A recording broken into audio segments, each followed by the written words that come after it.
Hi there, my name is Rachel, and today's practice is called Yoga for Depth. And specifically what I mean by the word depth is maybe more like the subconscious. Why is it that when we consider psychology and mental health that we have such a fascination with the subconscious? And I think it's because when we listen to the subconscious, it provides us with so much information about our true feelings and thoughts around a myriad of topics. Perhaps it's about how we feel about a relationship, or what we think about a situation, or even our opinions and feelings about ourselves or our own life. But regardless of what we find in the subconscious, oftentimes what we find there can be uncomfortable. These may be feelings or thoughts or opinions that we've tried to keep away and from keeping ourselves from realizing what they are. So today's class is designed to help us to hold space for whatever it is that we find there, a thought, a feeling, an opinion, and before we judge it as good or bad, hold space for it and allow ourselves to learn what it is, what we find is trying to tell us. So when you're ready, we'll begin our practice in meditation. Today might be a good option to take our meditation in Supta Baddha Konasana, so laying down on the back with the soles of our feet together, left hand on the heart and right hand on the belly. Close your eyes. Feel supported by the earth. Release underneath the whole length of the body from the tail of the spine all the way through the crown of the head. But no matter where it is that we go, as we explore the mind and the heart, we are grounded. We are whole. We are safe. As the breath draws in through the nose, the torso fills and lifts under the hands. The chest expands under our left hand, and the belly rises under our right hand. With each exhale, we empty and deflate.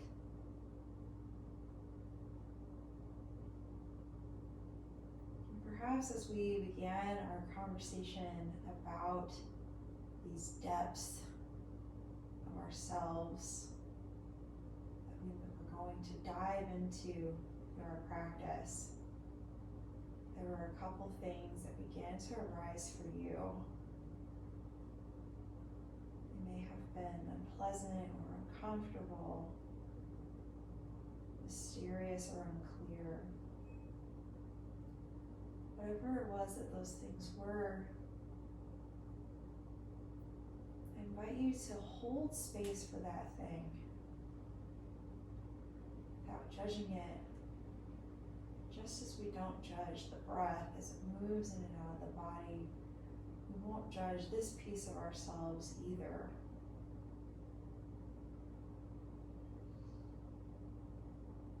We'll also allow it to evolve and change as we consider it further throughout our moving practice and off our mat in our lives as well. Allowing that thing to fade away and remembering you can call it back to you as your intention throughout the practice as it serves you. From here, gently blink your eyes open. Bring the soles of your feet flat to the mat and allow your knees to close. And slowly rise on up, sending the ankles off to one side and come into hands and knees posture. Wrists underneath the shoulders, knees underneath the hips. Step with balls of your feet back to plank. Feel your strength in your core contained, grounded in your power. Inhale. And then exhale, send your hips up and back to downward facing dog. Draw the heels of your feet towards the mat.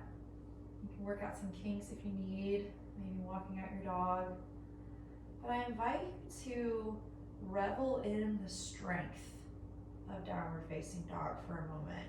in the stillness as your hands seal to the mat, our arms and our legs like the pillars on the corners of our mat, creating this safe space, this bubble for us to practice and explore. From here, if you like and feel inclined to, I invite you to close your eyes as we flow forward and back to the rhythm of our breath. On your inhale, begin to shift forward into plank, rolling through the spine like a wave. And then on your exhale, send your hips up and back, waving through the spine once again. And then I invite you to close your eyes and follow the rhythm of your breath. On your inhales, moving forward, and on your exhales, moving back. Explore how you can really milk the wave. And perhaps even close your eyes, beginning to develop that trust with your body. You know where it is your body is in space. You are strong and smart enough to keep yourself here. Building that rapport with yourself. And allowing yourself to really feel what it's like to move back and forth between down dog and plank without caring what it looks like. Feeling into our body. Let's take one more round, and then on your exhale, we'll meet back in downward facing dog. Inhale, gaze up between your hands, and then exhale, come to the balls of your feet, bending your knees. Go ahead and step up between your hands, forward fold. Inhale, halfway lift. Exhale, fold back down. And then on your inhale, go ahead and rise on up, hands overhead. And on your exhale, peel your elbows open, cactus your arms, and lift your heart to the sky as if there were a string attached there. Inhale, arms come up. Let's do that again. Exhale, peel open the heart. Courageously, bravely opening ourselves up. Maybe this time, inhale, close your eyes, take it again, this time with your eyes closed. Exhale, feel what it feels like to bravely open up your heart and be open. Inhale, arms come up. Exhale, fold down over your legs. Inhale, halfway lift. Exhale, plant your hands, step back through your plank, lower through your chaturanga.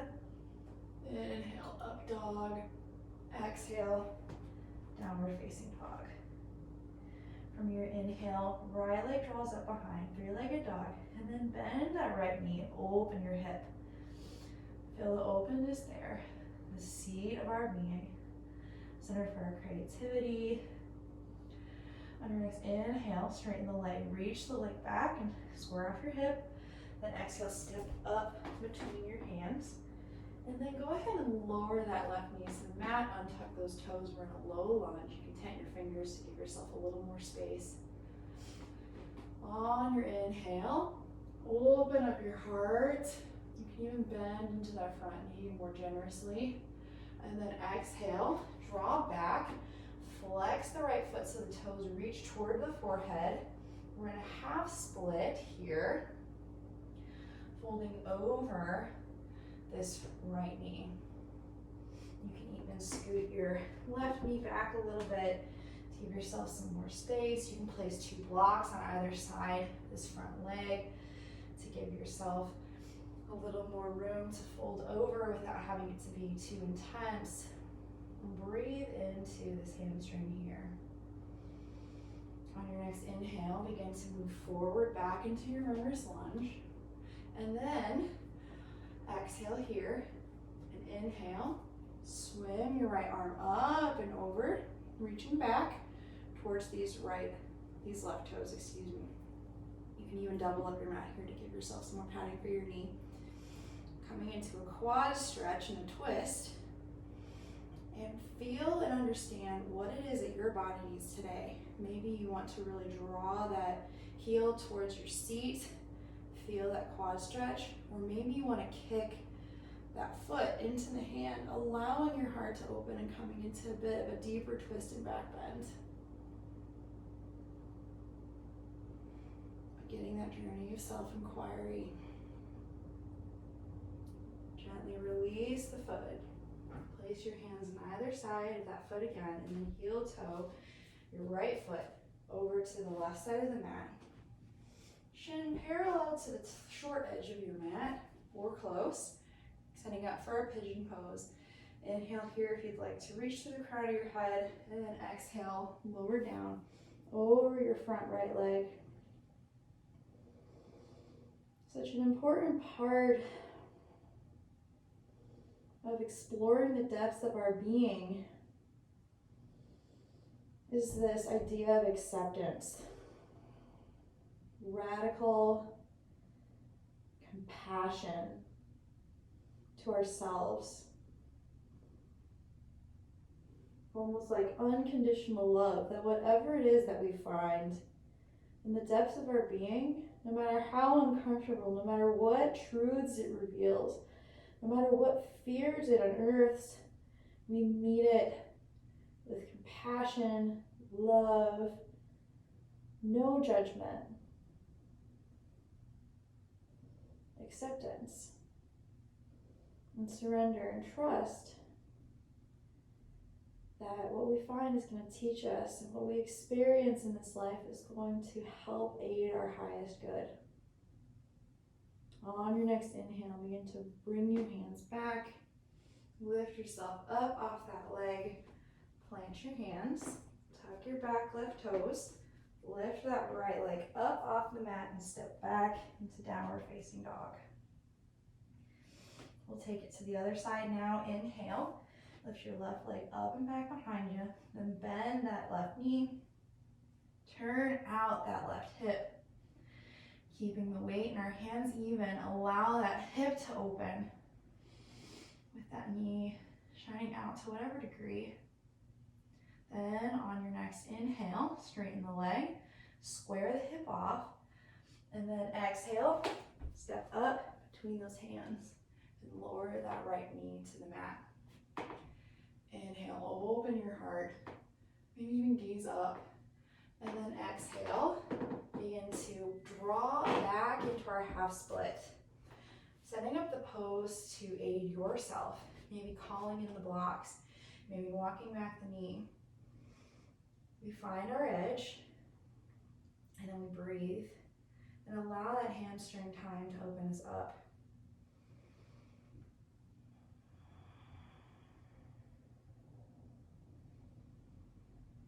You may even choose to close your eyes in these stretches. Using our breath as our anchor, reminding us that no matter how deep we go, we're always connected to that tether, that grounding breath. On your next inhale, come forward into your low lunge. And then exhale here. Then inhale, swim your left arm over and back. Reach back and find those right toes. Taking the quad stretch or the back bend, kicking that right foot into your left hand. What is it that you need today? Maybe a mixture of the two. Or maybe you try one and realize, nope, that's not it. Exploring also without judgment. We don't always know the perfect or least clumsy way to go about exploring ourselves. Sometimes it's a little messy, and that's okay. Go ahead and release that foot gently. And then as the top of the foot comes down, begin to walk your left foot to the right edge of the mat. Shin parallel or close. Flex that left foot, protect your knee joint, and walk your right foot back to your own degree. You can always place pillows underneath your hips here too if they're a little too elevated to make the stretch a little more supportive for you. Inhale if you like, and then exhale, fold over to your own degree when it is that you're ready. And if you feel right about closing your eyes, settle into the posture. And as the hips open up, one of the deepest parts of our physical body, a huge concentration of muscles and fascia that we find when we begin to stretch and move this area here that doesn't receive a lot of attention. Lots of different feelings come out of the woodworks. Oftentimes when my yoga practice or my life brings up strong emotions, I first hold on to my breath and remind myself that I'm here now.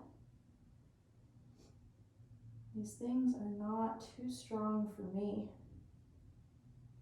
And of course, in our yoga practice, remember that if ever at any point emotions become too strong, feel free to back out of the pose. Find a safe pose for yourself, like child's pose, fetal position, what have you, what makes you feel nurtured and cared for. That's the role we step into sometimes for ourselves. We nurture and care for ourselves.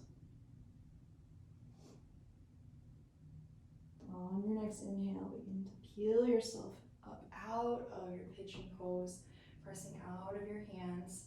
Tuck your back right toes, plant your hands, and then gently lift this left leg up and off the mat, stepping back into your downward facing dog. One last inhale here.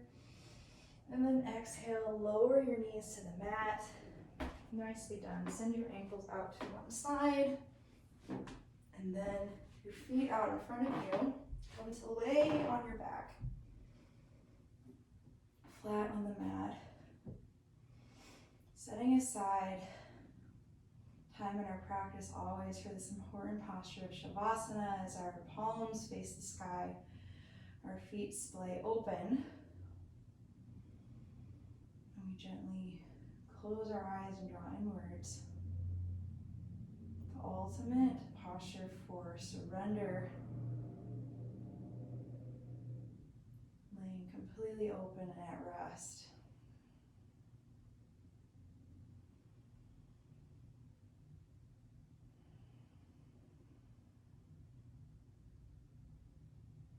Knowing the balance that we must strike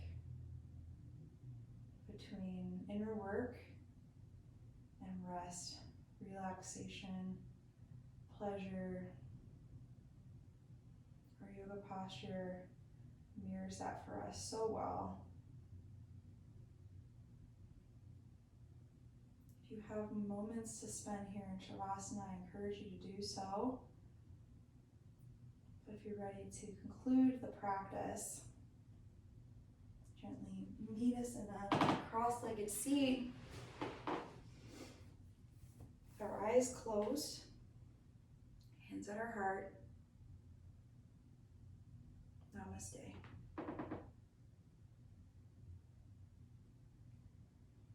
May you bravely navigate the own depths of your heart and mind to the degree that's best and right for you, with wisdom, compassion, and acceptance. Thank you so much for practicing with me. It's always such an honor to guide us in our classes together. Until next time, bye-bye.